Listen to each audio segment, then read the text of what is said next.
আমি সাদাকে সাদা বলবো, কালোকে কালো বলবো। তাতে আওয়ামী লীগকে বলবো, বিএনপিকে বলবো, জামাতকে বলবো, অঙ্গ সংগঠনের সকলকে বলবো, সমন্বয়কারী ছাত্র যে তাদেরকেও বলবো।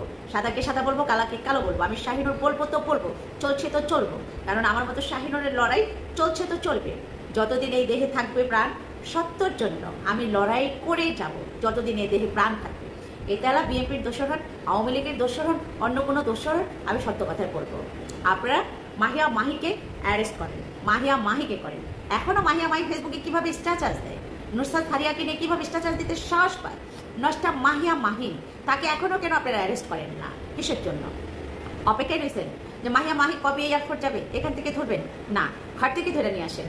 আপনাদেরকে মনে করে দিতে চাই, প্রধান উপদেষ্টা ডক্টর ইউনূস, তাদের উপদেষ্টাদেরকে মনে করে দিতে চাই যে আমরা যারা বিএনপি মাইন্ডে ছিলাম, জামাতের মাইন্ডে ছিলাম, অঙ্গ সংগঠনের যে মাইন্ডে ছিলাম, আমাদের ঘরে যখন পুলিশ প্রশাসন যখন প্রবেশ করতো, কখনো লেডি পুলিশের অপেক্ষায় থাকতো না। পুরুষ যারা পুরুষ ছিল তারা আমাদেরকে টাইনা হ্যাসলারের ঘর থেকে নিয়ে যেত।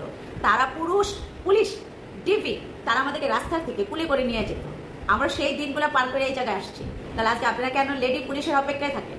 আপনারা কখন তারা এয়ারপোর্ট যাবে সেই অপেক্ষায় থাকেন, তারা কখন ঘর থেকে বের হবে সেই অপেক্ষায় থাকেন। কেন, কিসের জন্য? তাদের সময় আইন ছিল একটা, এখন কি আইন আরেকটা? একটা বাংলাদেশের ভিতরে দুইটা আইন কি করে হতে পারে? একটা বাংলাদেশের ভিতরে একটা আইনই হবে, হয়তো বা সরকার চেঞ্জ হবে, আইন তো চেঞ্জ হওয়ার মতো না। আমাদের ক্ষেত্রে পুলিশ আমাদেরকে টাইনা হ্যাসলায় নিয়ে যাবে, কিন্তু তাদের ক্ষেত্রে পুলিশে তাদেরকে আদর যত্ন করে নিবে, তা তো হবে না ভাই। তাদেরকেও টাইনা হ্যাসলায় নিতে হবে। তাদেরকে কেন সসম্মানে নিবেন? সসম্মানে নেওয়া যাবে না। আওয়ামী লীগের দোসরদেরকে যেমন আমাদেরকে বলছে আমরা বিএনপির দোসর, আমাদেরকে টাইনা হ্যাসলায় নিছে, ওরকম আওয়ামী লীগের দোসরদেরকে টাইনা হ্যাসলায় নিতে হবে, উন্না সারা নিতে হবে। আমাদেরকে উন্না সারা নিছে, তাদের উন্না সারা নিতে হবে।